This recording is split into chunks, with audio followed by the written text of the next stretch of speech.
Welcome back, Rare Talks. You already know where it is. Like, comment, and subscribe. If you haven't, make sure you go over to the Spotify and check out the exclusive episodes we got on the Spotify. And this one is an exclusive today. Yeah, come on, man. Man, them been asking me like, Rare, why aren't you talking about women anymore? Like, your topics have changed up, man. Like, we love your thing. Come on, brother. Like, your thing is the littest, fam. Like, your thing gives man inspirations and make man feel good inside. So I said, you know what? Let me do a Rare Reactions on a video that I saw that I thought was just absolutely diabolically crazy. You know what I'm saying? And this video is about a woman. And she says how women benefit from emasculating men. And you know, when I watched this video first, yeah, I was like, raw, this can't even be true. There's no women out there that think like this. There's women that do benefit from emasculating you as a man.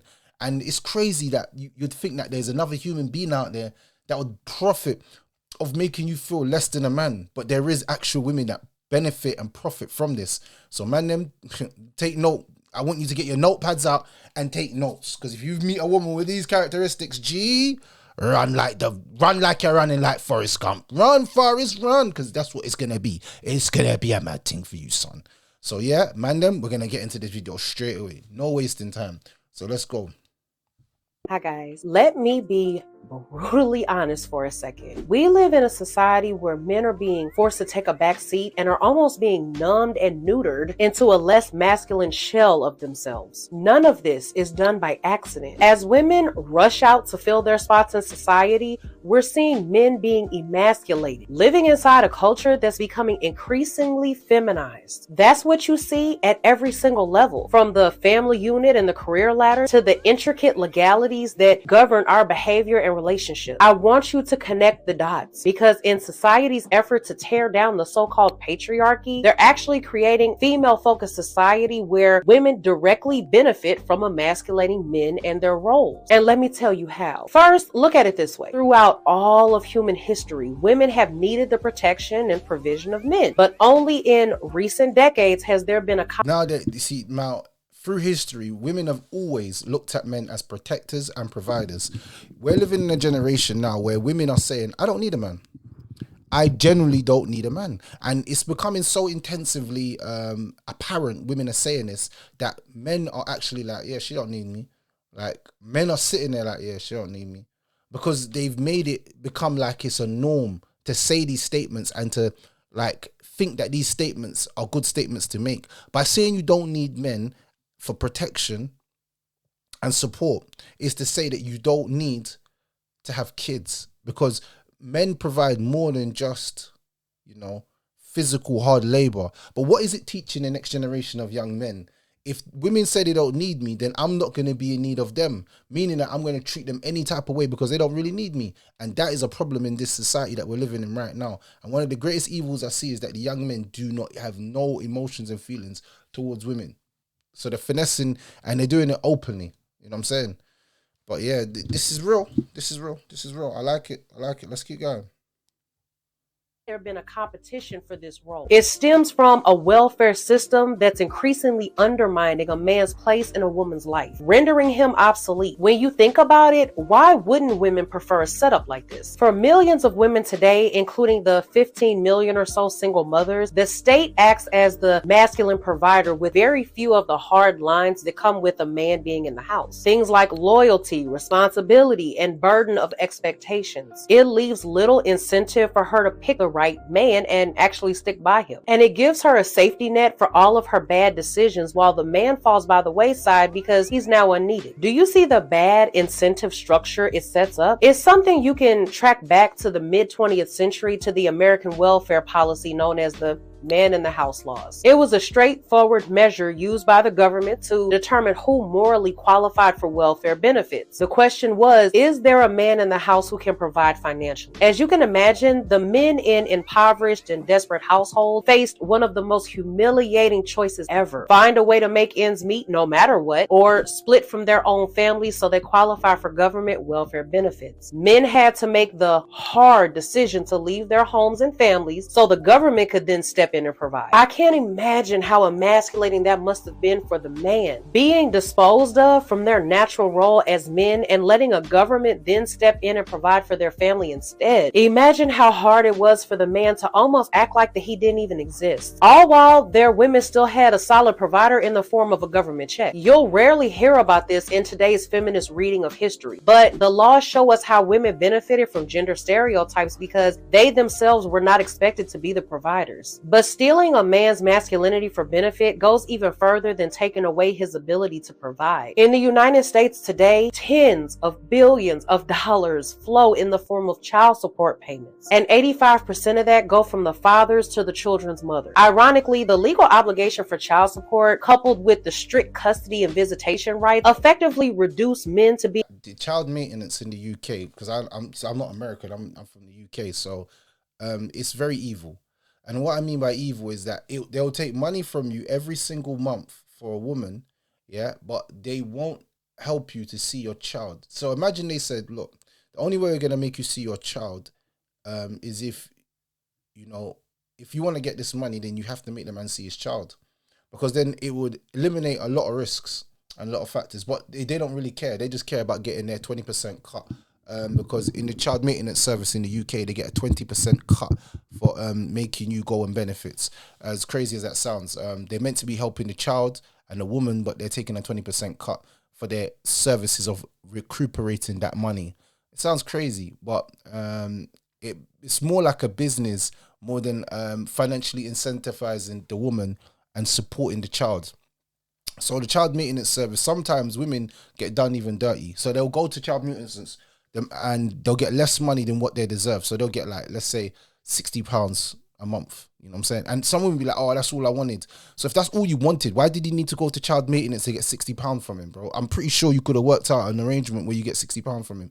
And the funny thing is, some men would be actually providing for the other children. But again, like we said, and I've said this many times, some of you women, the reason why he's not providing or he's not in your child's life is because you had a side baby. You was a side chick and you had a side baby. You can't have a side baby and then expect the man to pay full payment for it. I'm sorry to say this to a lot of you women. You're having babies for men that already have women. You're having babies for men that are married. And then after, you start complaining that, oh, I didn't know. Bruv, you didn't do your due diligence. You know what I'm saying? Sometimes you got to take accountability for yourself and that you've made poor decisions. And then poor decisions that you've made have led you to where you are now. And if you don't take responsibility for that, then that's the reason why you're always going to be in the situations that you're going to end up in. And like I said, the child maintenance service is probably one of the most corrupt services.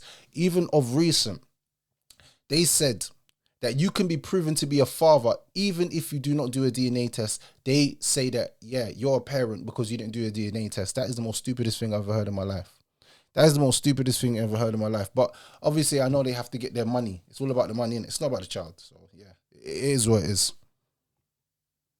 Reduce men to being just financial providers and nothing more. Think about the blow to these men's self-esteem and masculinity, realizing that their money might just be funding the mother's lifestyle with another man. Most states in the US use a percentage basis for calculating child support payments, which can go as high as 30%. Men earning even a moderately high income are fully aware that a third of their life's work goes towards maintaining the woman's lifestyle once the child's necessities are covered. And it's a sticky legal web that a lot of men are trapped in because they fear going to jail if they stop payments, or they fear having their professional licenses suspended if they don't pay up each month. Emasculating men also extends on a larger scale to family and society. As women in their droves join men in the office workplace, we're also witnessing a collapse of the traditionally masculine and competitive behaviors usually found in all male work environments. From things like gender appropriate language and sensitivity training, it's a kind of feminization or softening you up you see in the workplace to accommodate the women. Back at home, men that aren't able to hold their own. What's deep about what she just said, yeah, I've been in an environment working in a job, yeah, and like the majority of people have been women,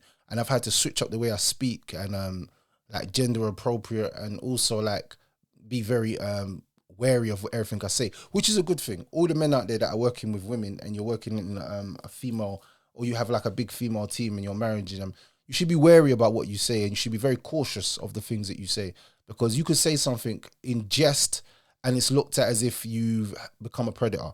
And a lot of these women, they cry victim so fast nowadays that you, as a man, you really got to pay attention to the little signs of that she's moving bookie, because, bro, you catch a case or lose your job very, very fast. So, yeah, I've seen that myself, like being in certain environments and having to switch up the language and switch up the way I speak and even the tonality of your voice, because women, they fall trap to the tonality of your voice. So you might be saying the truth to a woman, but she's like, I don't like the way you said it, even though what you said was the truth. You see, with a man, you could tell me any way, in any harsh way, and I'm going to accept it. You know what I'm saying? But women, it's like you have to tone it down, as they say. So like, instead of saying, that's crazy, you say, oh, you know what?